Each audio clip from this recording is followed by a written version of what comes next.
주님의 이름으로 사랑하고 축복합니다. 오늘도 은혜롭고 복된 하루, 또 은혜로운 수요일 되시기를 축복합니다. 신앙생활은 처음에 그리고 잘 중간이나 언제나 내가 누구인가를 잊지 않으면 되겠죠. 내가 누구인가를 먼저 깨닫고 또 하나님이 누구신가 또 그걸 알게 됩니다. 오늘 우리 성경에 보면은 그것을 계속 얘기합니다. 나는 누구인가? 우리 하나님은 누구신가?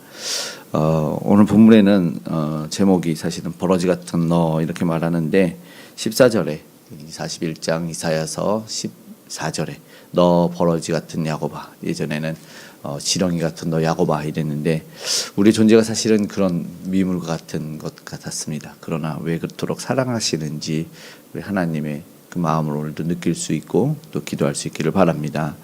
하나님이 사실은 이 세상을 운영하시고 다스린다라는 것이죠. 오늘 1절에서부터 이사야 41장 읽은 1절에서 4절의 말씀, 특별히 4절에 보니까 나 여호와라, 누가 너를 불러내었느냐? 나 여호와라, 내가 너를 처음에도 마지막에도 내가 너를 불러내었다, 인도할 자다라는 것이죠. 하나님이 세상에서 지금도 운영하고 다스리시고 계신다는 사실을 깨닫고 한다면 이렇게 살지는 않을 것 같아요. 세상 사람들도 마찬가지입니다. 자신들이 무언가를 만들고 하고 하기 때문에 그토록 힘을 내고 또 교만하게 구는 것 같습니다. 그러나 분명히 알아야 될 것은 열방은 깨닫지 못한다는 것이지만 우리는 알지요. 하나님이 오늘도 다스리시기에 믿음의 백성들은 깨달아 알기 때문에 이해되지 않는 상황과 그런 현실이 주어진다 할지라도 세상처럼 다른 행동 다른 말을 하지 않고 오직 오히려 그 세상이 이해되지 않을 뿐이고 더 하나님을 의지하고 의뢰하며 그 시간에 더 기도하는 것 같습니다. 오늘도 누가 행하셨는지 오늘 말씀처럼 우리가 안다면 하나님을 의지하고 기도할 수 있기를 바랍니다. 5절에서 7절의 본문을 보니까 우상을 만듭니다. 그러면서 7절에는 그 우상을 흔들리지 않도록 못도 박아놓는다고 합니다. 참 어리석은 모습이죠. 우상에게 집중하고 우상을 여전히 바라보고 있습니다. 하루하루 살면서 우리도 그럴 때가 있지 않나 생각해요. 하나님을 믿는다고 하면서 여전히 하나님과 관계없는 것들을 바라보고 여전히 그것에 시간을 쓰고 여전히 공을 들이고 여전히 물질을 쓰고 그 헛된 것들에 여전히 붙들고 있진 않나 우리가 한번 돌아봤으면 좋겠습니다. 나는 우상을 절대 섬기지 않는다고 말하면서 삶에서는 하나님과 관계없는 마치 우상화되어 있는 것들과 너무나 많은 교제와 사랑에 빠져 있는 건 아닌지를 되돌아봤으면 좋겠습니다. 저 나도 하루하루를 살다가 하루를 마치며 기도할 때 하나님 앞에 너무 죄송스럽고 회개가 나올 때는 정말 하나님과 관계없는 하루를 살았을 때였던 것 같아요. 그럴 때는 참 후회가 많아요. 정말. 그래서 다음 날에 하나님께 집중하리라 하죠. 말씀에도 기도에도 하나님이 기뻐하시는 일에 말이죠. 그래서 다시 한번 하나님께 집중할 때는 그 헛된 것들로 빼앗겼던 시간들이 너무나 억울하잖아요. 하나님 아닌 것들 때문에 보냈던 그들에게 빼앗겼던 내 모든 에너지와 시간과 물질이 아까워서 그렇게 보내지 않으리라 하죠. 오늘도 헛된 것들에게 우상화된 것들에게 시간 마음 뺏기지 않기를 우리가 소망하고 오늘 하루를 살아보며 특별히 하나님에게 집중한다면 그런 일들이 없겠죠. 그래서 어리석은 그리고 또 엉뚱했던 나의 삶을 되돌아보면서 하나님에게 집중하고 또 하나님에게 그렇게 나아갈 때 그것들을 좀 제하여 달라고 그렇게 기도할 수 있기를 간절히 소망합니다. 8절에 하나님이 그 표현이 그 위대하신 하나님이신 걸 알았는데 세상의 통치자께서 오늘 우리를 어떻게 부르냐, 나의 종 이스라엘아. 8절에 내가 택한 야곱아, 나의 벗 아브라함의 자손아. 너무나 친숙하게 부르세요.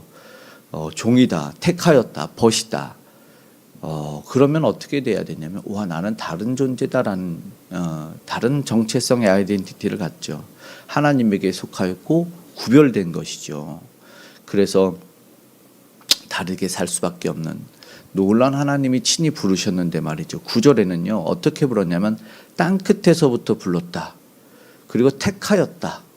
싫어하지 않았다. 이게 뭐죠? 정말로 좋아하고 사랑했고 땅끝에서 아무도 주목하지 않는 곳에서 우리를 부르셨어요. 놀라운 하나님의 특별한 은총이죠. 오늘도 벗 삼아 주시고 또 예수님 말씀에서는 우리를 그 벗이 어떻게 돼요? 친구를 위하여 자기 목숨을 버리는 것보다 더 큰 사랑은 없나니라고 말하면서 우리를 얼마나 사랑하셨는지를 알려주셨지요. 그리고 또 이제 위로의 말씀이 10절에 있네요. 10절의 말씀 함께 읽어보겠습니다. 두려워하지 말라 내가 너와 함께함이라 놀라지 말라 나는 내 하나님이 됨이라 내가 너를 굳세게 하리라 참으로 너를 도와주리라 나의 의로운 오른손으로 너를 붙들리라. 많이 암송하고 또 붙들고 기도하는 말씀이죠. 그것이 포기하지 않는 하나님을 깨닫게 되고 또 그 하나님 때문에 담대해야 될 우리 자신을 깨닫습니다. 어떠한 상황 속에서도 그래야 되겠죠. 두려워 말고 놀라지 말고. 왜요? 도우신 하나님이 계시다는 말씀의 위로 때문입니다. 아무리 우리는 연약하지만 하나님은 우리 힘의 원천 되신다. 도와주시고 그 의로운 오른손으로 붙든다는 약속의 말씀입니다. 어떤 상황에서도 우리의 편이 되어주신다. 세상 살다 보면 떠남을 경험하지 않습니까? 사랑하는 이도 그리고 믿었던 이도 다 떠나고 배신하죠. 세상은 그런 상처를 우리에게 안겨주지만 하나님은 절대로 우리를 떠나지 않으신다라는 것을 믿었으면 좋겠고 그 신실하신 하나님 오늘 우리는 의지했으면 좋겠습니다. 그런 의지하는 마음으로 기도했으면 좋겠습니다. 11절부터는 그렇게 될 때 약속의 말씀이 이어지는데 어떤 말씀입니까? 대적이 패배할 것이다라는 거죠. 13절에는 그것이 이루어질 것이다. 왜요? 13절 너희 하나님 내 하나님이 오른손으로 붙들고 있기 때문이다. 이렇게 다시 한번 말씀합니다. 그러면서 한 번 더 반복하죠. 도우리라 두려워하지 말라 내가 너를 도우리라. 하나님의 도우심 때문입니다. 14절의 표현은 참 재미있죠. 말씀드리는 오늘의 제목입니다. 너 버러지 같은 야곱아.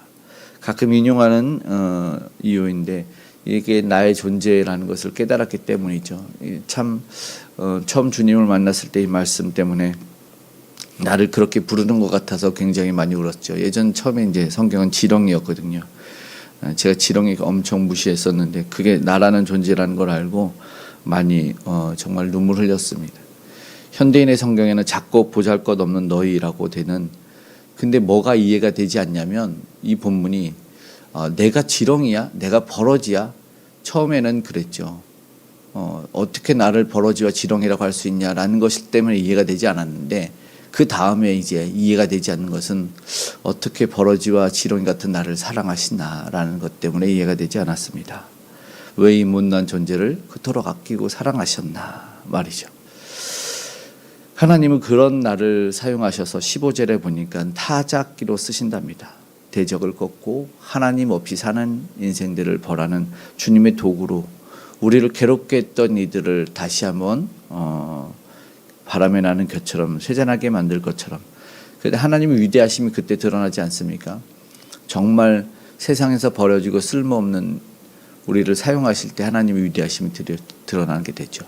마치 버려진 돌이 건축자의 모퉁이 돌이 되는 것처럼 하나님의 위대하심이 드러납니다. 오늘도 그렇기 때문에 우리가 여기 보니까 말씀에는요 16절에는 여호와로 말미암아 즐거워하겠고 이스라엘 거룩한 이로 말미암아 자랑하리라. 하나님은 우리로 말미암아 기뻐하실 것이고 우리도 즐거움이 넘칠 겁니다. 그것을 믿었으면 좋겠고 하나님께 오늘도 맡기는 저와 여러분 되기를 소망합니다. 오늘 이사야 41장 마치는 17절에서 20절의 말씀에도 여전히 하나님께서는 17절에 응답하시겠다라고 말합니다. 그 응답은요 힘들고 곤고할 때 세민하게 하시고 나무들이 자라나게 하겠다는 또 약속의 말씀입니다. 이스라엘은 그런데 왜 회복할까 보니까 아까 말씀드린 것처럼 버러지와 지렁이들이 할 수 있는 일이 뭡니까? 없거든요. 단지 지을 수 있는 것들은 할 수 있는 일들은 죄 짓는 것뿐이었어요. 하나님의 영광 되지도 못했던 그런 존재, 그런 이스라엘이었는데 하나님이 회복시키신다는 것 자체가 얼마나 큰 은혜인지 모릅니다. 하나님 없이 목마르고 헐벗었지만 다시 샘을나게 하시고 다시 심겨주시는 그 하나님, 그분의 위대하심을 오늘 말씀에서는 다시 한번 우리가 깨닫게 되는 겁니다. 답 없는 인생에게 답을 주시는 하나님에게 오늘은 나아가야 되겠죠. 개인도 가정도 공동체 교회 이 나라와 민족이 다시 한번 답을 주시는 하나님을 찾았으면 좋겠습니다. 그래서 그분 때문에 회복을 경험했으면 좋겠습니다. 다시 한번 내가 누구인지 하나님이 어떠한 분이신지를 깨달았을 때, 그리고 또 특별히 왜 나를 위해 그 하나님의 독생자 예수 그리스도가 십자가에 못 박혀 죽으신지를 알고 깨달았을 때 오늘 우리의 삶은 이전과는 전혀 다른 새로운 삶이 될 줄로 믿습니다. 확실하게 오늘도 주의 말씀 붙들고 기도하며 승리하는 저와 여러분이 되시기를 주님의 이름으로 축복합니다. 아멘. 기도하겠습니다. 사랑이 많으신 하나님, 오늘 우리가 너무나 교만하여 내가 무엇이냐 아버지 하나님을 등졌음을 용서하여 주시옵소서. 버러지 같은 지렁이 같은 아무 쓸모없는 하찮은 것임에도 우리를 그토록 사랑해 주신 이해되지 않는 하나님의 사랑에, 그리고 우리를 위해서 십자가에 예수 그리스도를 못 박아 죽이심으로 말미암아 다시 살게 하신 하나님의 놀라운 사랑을 깨닫고 이제 이전과는 다른 삶을 살아낼 수 있도록 도와주시옵소서. 오늘도 헛된 것 바라보며 마음 빼앗기고 아버지 하나님 주여 에너지를 아버지 하나님 다 낭비했던 우리를 불쌍히 여겨주시고 오직 생명 되신 주님 바라보며 회복과 은혜를, 그리고 말씀하신 즐거움의 약속과 기쁨을 아버지 누리고 자랑하는 우리 모두가 되게 도와주시옵소서. 우리 그 생명의 주님 전하며 아버지 하나님 삶을 살아내며 아버지 또한 선교하며 나아가는 모든 이들에게 은혜를 더하여 주셔서 놀라운 역사가 우리 하나님을 만나고 예수 그리스도를 붙들고 영접하는 놀라운 일들이 일어나게 하여 주시옵소서. 오늘도 아프고 곤고한 이들이 있습니까? 상한 심령이 있습니까? 주님 위로하여 주시옵소서. 회복시켜 주시옵소서. 나음을 더하시고 모든 질병과 암덩어리가 떠나가게 하시고 강건함으로 주님 아버지 걷기도 하고 뛰기도 하며 찬양케 하여 주시옵소서. 오늘 우리를 이 아버지 한 하찮은 우리를 부르신 하나님의 그 놀라운 은혜를 깨달아 알기를 원하며 이전과 다른 삶을 살아낼 수 있는 우리가 되게 하여 주시옵소서. 우리뿐만 아니라 아버지 세계 열방도 알기를 원합니다. 이제 저들이 잘못되고 고탄한 그 아버지 하나님 미움 다툼 시기 질투 전쟁 다 버려내게 도와주시옵고 아버지 더 많이 아끼고 사랑하는 아버지 우리 모두가 될 수 있도록 은혜를 더하여 주시옵소서. 연약한 다음의 세대가 그렇게 은혜롭게 잘 살아갈 수 있도록 도와주시옵소서. 얼마나 나를 사랑하셨는지 그 예수 그리스도를 붙들고 사는 아버지 인생 모두가 되게 하여 주시옵소서. 외롭고 힘들고 곤고한 자들이 다시 한번 주님에게 나와 찬양하는 자들로 예배자들로 변화되게 하여 주시옵소서.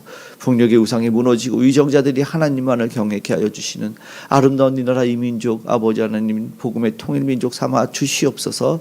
오늘도 주님 모든 삶의 일터의 현장에 찾아가시고 안전으로 지켜 보호하시고 가정의 개개인의 심령 가운데 함께 하심을 알게 하여 주시옵소서. 오늘도 우리 기도에 응답하여 주시고 우리 수요 예배 가운데도 은혜 부어주시기를 소망하며 고마우신 예수님의 이름으로 기도드리옵나이다.